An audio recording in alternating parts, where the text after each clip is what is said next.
Les vraies voix Sud Radio, 17h-20h, Philippe David, Cécile de Ménibus.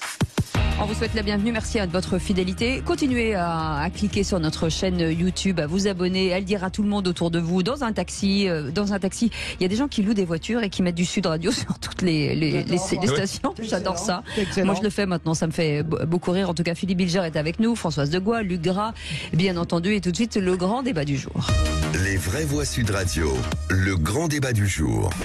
Voici venu le temps de la clarification. Nous voulons un meilleur partage des richesses. Nous voulons que celles et ceux qui le peuvent viennent en soutien à ceux qui n'en peuvent plus. Vous avez des gens qui continuent à accumuler les super profits, qui profitent de toutes les crises. La gauche, de toute son histoire, c'est toujours été la même chose. C'est à la fois un mouvement populaire et puis un mouvement parlementaire.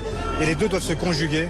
C'est la seule façon d'avancer. Avec cette nouvelle union populaire, écologique et sociale, nous avons explicitement signifié aux Françaises et aux Français à quel bloc nous appartenions. C'est ainsi que nous irons rechercher ces millions de Françaises et de Français qui ne sont pas venus parce qu'ils ne croient plus en rien. Olivier Faure incarne-t-il l'avenir du Parti Socialiste? On vous pose cette question, Félix Mathieu, car les socialistes vont bientôt décider s'ils le reconduisent ou pas à la tête du parti. Oui, premier tour de l'élection du premier secrétaire prévu dans une semaine, le 12 janvier. Le second tour, s'il y en a un, ça sera une semaine plus tard, le 19 janvier. Les autres partis membres de l'ANUPS vont suivre de très près ce scrutin, car au-delà du destin d'Olivier Faure, on l'entendait, c'est bien l'avenir de cette union de la gauche qui se joue. Ça va être un congrès très disputé, reconnaissent certains dans l'entourage du premier secrétaire Olivier Faure. Artisan de l'accord NUPS conclu en mai entre insoumis, socialistes, écologistes et communistes, Olivier Faure est critiqué par une partie de sa famille politique qui lui reproche une soumission au parti de Jean-Luc Mélenchon. C'est vrai que du programme commun des années 70 à la gauche plurielle de Jospin, le PS était plutôt habitué à rassembler la gauche autour de lui ces dernières décennies. Mais après ce score d'1,7% à la dernière présidentielle, l'accord NUPS des législatives est apparu aussi pour certains socialistes comme un moindre mal, une assurance vie ayant permis de sauver un groupe PS à l'Assemblée nationale et voire même peut-être d'espérer des lendemains qui chantent à gauche. En tout cas face à Olivier Faure, la maire de Vaux-en-Velin, la hollandiste Hélène Geoffroy, qui veut suspendre l'accord NUPS en cas de victoire. Le maire de Rouen, Nicolas Meyer-Rossignol, qui voit cette NUPS, je cite, comme un accord électoral passé et perdant. Alors difficile de sonder les 20 000 adhérents du PS entre ceux qui verront le verre à moitié plein, le PS a sauvé les meubles, et ceux qui verront le verre à moitié vide, le PS n'a plus le leadership à gauche, même si ça remonte plutôt aux années Hollande qu'à Olivier Faure. En tout cas, le premier secrétaire du PS, dans une interview à Libération, se projette déjà dans la bataille contre la réforme des retraites avec une mobilisation unitaire de la gauche, en tout cas il l'espère, pour contrer le gouvernement. Merci Félix Mathieu. Et notre invité Philippe. René Frégosi, philosophe, politologue, auteur de Comment je n'ai pas fait carrière au PS, la social-démocratie empêchée, publié chez Ballant en 2021. René Frégosi, bonjour. Bonsoir. Ou bonsoir, oui. Ouais. Bonjour. On va faire un tour de table des vraies voix avant de vous donner la parole, René Frégosi.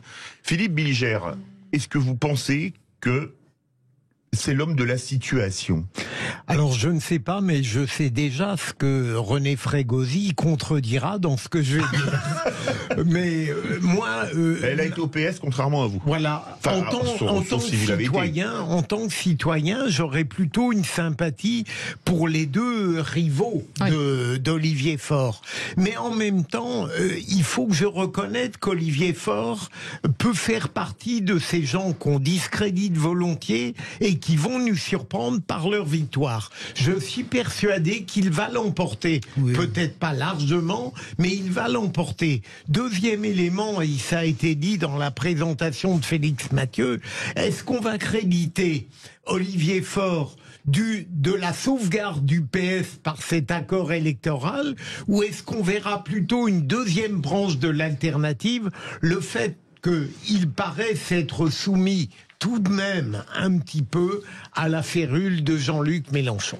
Françoise Degois, qui a aussi connu le Parti Socialiste. Que je connais très bien d'ailleurs, évidemment que on peut prendre les paris, à moins que je sois démenti, mais bien sûr qu'Olivier Faure va gagner ce congrès. Il n'y a pas beaucoup de surprises. Hélène Geoffroy, on connaît toutes les manœuvres derrière elle. C'est pas la première fois qu'Hélène Geoffroy défie Olivier Faure. C'est François Hollande derrière, c'est les anciens éléphants qui n'ont évidemment pas le courage d'y retourner. et qui envoie tout de suite et toujours la maire de Vaux-en-Velin, on connaît ça par cœur, Nicolas Meyer-Rossignol. Bon, je ne crois pas que Olivier Faure soit en danger, parce que je crois que les socialistes font de la politique. C'est-à-dire que Olivier Faure, moi je pense qu'il s'est révélé dans cette séquence. On avait quelqu'un qui était assez terne, on ne savait pas très bien où il voulait aller, et puis je trouve que la présidentielle l'a complètement révélé en termes de tempérament, en termes de dépassement de lui-même. En plus, c'est un aparté, mais qui a du sens. Il a perdu son père pendant la présidentielle, Olivier Faure. Il y a quelque chose qui s'est totalement libéré. On a vu un Olivier Faure qui n'avait plus rien à voir avec le garçon un peu timide, un peu timoré qu'on voyait sur les plateaux. Les socialistes et les élus ne sont pas fous. Ils savent très bien qu'ils sont réélus grâce à l'accord de la NUPES. Faire sauter cet accord pour le moment serait tout simplement suicidaire. Donc on verra ce que ça donnera. A priori, bis repetita ou terre repetita pour Olivier Faure et accord de la NUPES à l'Assemblée, parce que je vous rappelle qu'il n'y aura pas de liste commune pour les européennes. Le Grain. Alors, dans l'IB, ils écrivaient que c'est un homme effacé, mais qui a fait le job. Et en fait, la question est que nous sommes sous la Ve République. Et tout parti politique doit avoir une personnalité qui incarne et un programme. La personnalité, chacun autour de cette table, on se met d'accord pour dire qu'il est relativement effacé jusqu'à présent. Il est plutôt vraiment le bras droit même, on pourrait presque dire le meilleur élève de Mélenchon d'une certaine manière, parce qu'il a pas posé de problème dans cette alliance qu'est la NUPES.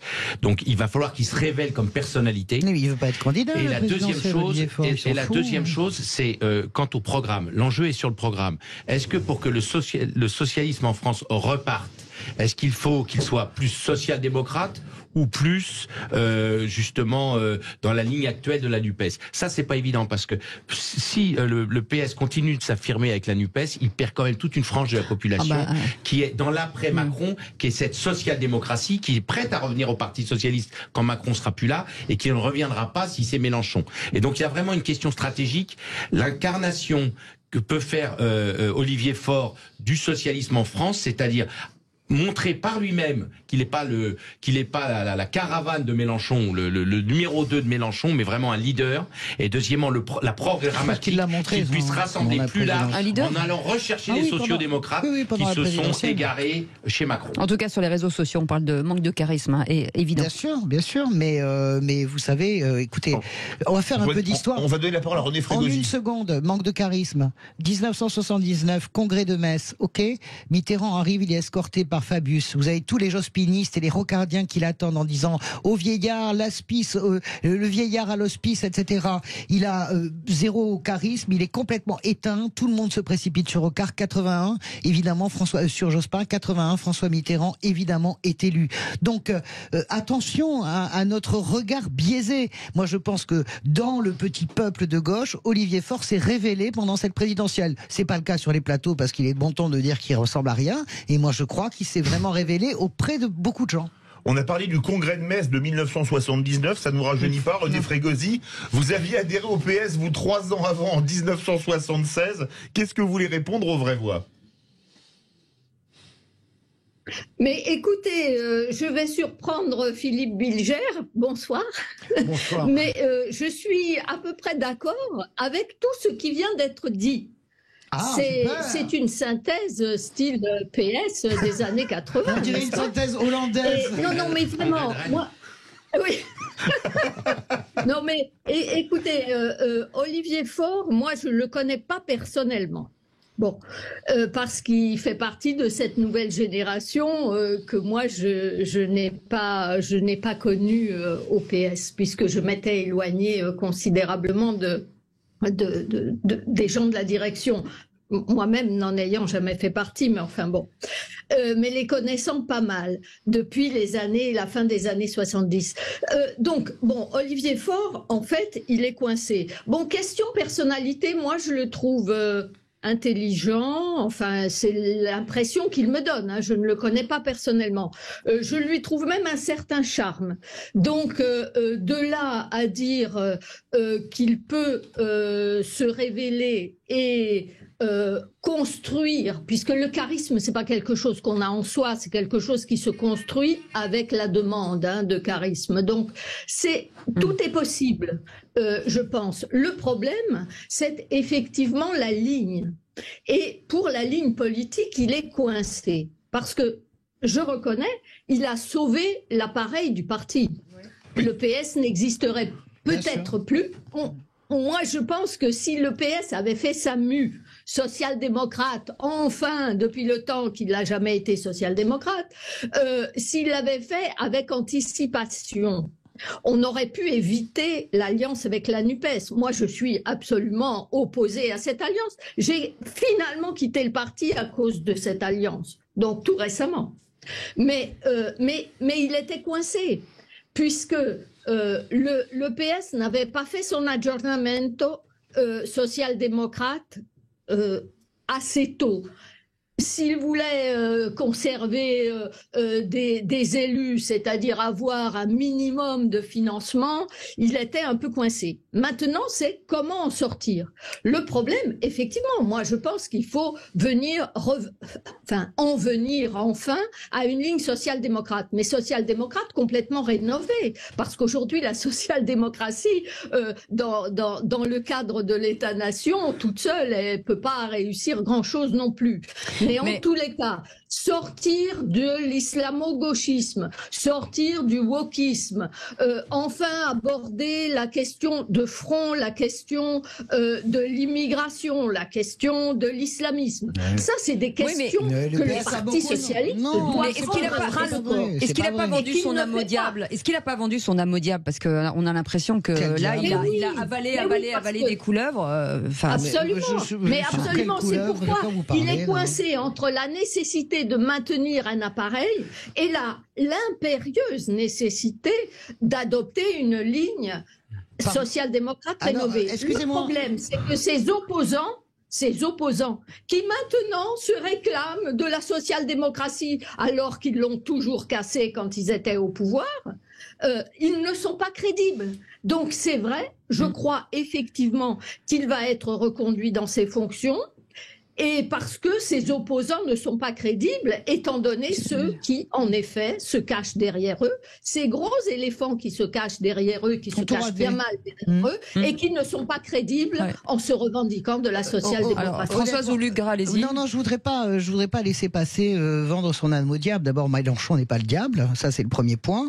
Il n'y a pas de diable à gauche. Ce qu'Olivier Faure a réussi à forger contre vents et marées, c'est une alliance qui a tenu. C'est pas la peine de parler d'alliances de circonstances. Il est inutile d'en parler tout le temps pour la gauche alors qu'on ne parle pas des alliances de circonstances pour la droite. Donc c'est une alliance électorale, c'est une alliance aussi sur laquelle... Enfin, il n'y a pas d'alliance qui ont sauvé un parti, Françoise. Si, bien sûr, l'UDF de Bayrou, vous avez la même courte. Oui, mais vous remontez, je monte à 10 ans. Arrêtez de penser qu'il n'y a que des alliances opportunistes à gauche. Les alliances sont des alliances justement pour gagner. Donc il n'y a rien d'indécent à ça.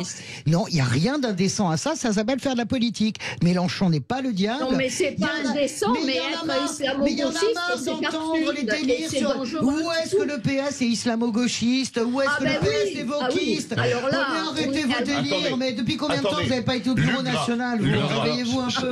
Non, mais c'est bon, quoi.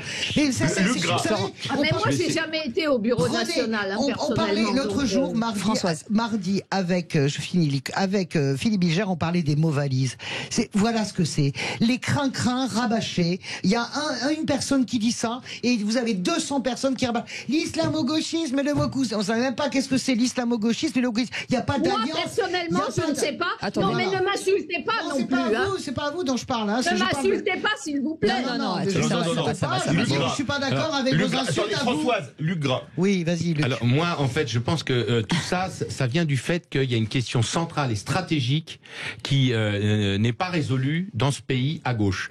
La question, la gauche, je te laisse le parler. La gauche doit, à mon sens, se légitimer dans la question sociale. C'est-à-dire que la gauche est là pour aborder de front cette question de la répartition des richesses dans le pays et de tout ce qu'il y a autour. Donc, après, quand on parle d'autres trucs, islamo-gauchisme, c'est pas le sujet d'une certaine manière. Le sujet, c'est donc au-delà de l'immigration et l'islamisme, ce sont des sujets qui préoccupent la population, notre électorat. Mais fondamentalement, la gauche n'est pas née pour être porte-drapeau dans ce domaine-là, même si elle doit se positionner. La gauche, elle est née dans ce pays des combats, des luttes sociales. Et aujourd'hui, toute la question est de savoir si aujourd'hui le pays, dans sa vie démocratique, a encore besoin d'une sensibilité donc de gauche pour aborder cette question sociale. Si Faure ne prend pas à bras le corps, c'est le cas de le dire, ce sujet-là, d'autres le prendront à sa place. Et je finis vite. Par exemple, Luc, tu fais comme s'il l'avait pas fait. Mais toute la campagne législative. Mais est-ce que vous lisez les textes, vous écoutez ce que racontent les gens? Mais la gauche ne fait que ça. Vous permettez, la question sociale. Le dernier clip d'Olivier Faure sur les problèmes de pouvoir d'achat, il n'y a pas un col bleu à croire que pour le PS, les ouvriers ont disparu. Il n'y a que des bobos dans des épiceries bio avec des sacs béton à 700 €. Excusez-moi. Écoute les campagnes, regarde les campagnes législatives. Mais arrêtez. Je voudrais bien finir. Je pense que dans ce pays, il y a nécessité d'incarner cette voie sociale. Et par exemple, et là je vais mettre un peu le pavé dans la mare, c'est que je pense qu'un François Ruffin l'a compris. Et justement va complètement dans ce registre-là, et c'est pourquoi je pense qu'il est identifié. En politique, il faut un leader, un programme, une identification. Aujourd'hui, Faure a peut-être sauvé le PS, Faure a peut-être du potentiel, la durée est toujours un atout en politique, c'est dur, et ça c'est important, mais en termes d'identification, quel est le leader de gauche qui aujourd'hui incarne le pouvoir d'achat, etc. C'est plus François Ruffin que Faure aujourd'hui. Le mot de la fin, René Frégosi, il nous reste même pas une minute. Oui, je suis tout à fait d'accord. Ruffin dit des choses absolument justes, réfléchies. Il a une analyse de classe, et ce que nous n'avons plus du tout. Et moi, je pense que vraiment, il faudrait en revenir à un nouveau front de classe, réarticuler la classe ouvrière et les classes moyennes. Les classes moyennes, on les casse depuis 30 ans. Et je regrette, mais la question sociale est très importante, mais elle est liée à la question migratoire et elle est liée aussi à l'islamisme. Si nous ne prenons pas en compte ces trois chantiers, eh bien, on est dans le suivisme. Je regrette islamo-gauchiste et je sais ce que ça veut dire. Et woke, je sais aussi ce que ça veut dire, mais nous n'avons pas le temps d'en discuter. Merci beaucoup en tout cas d'avoir été avec nous. Merci beaucoup, vous restez avec nous.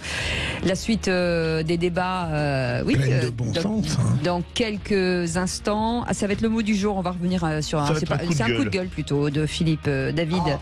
On va vous pouvez dire.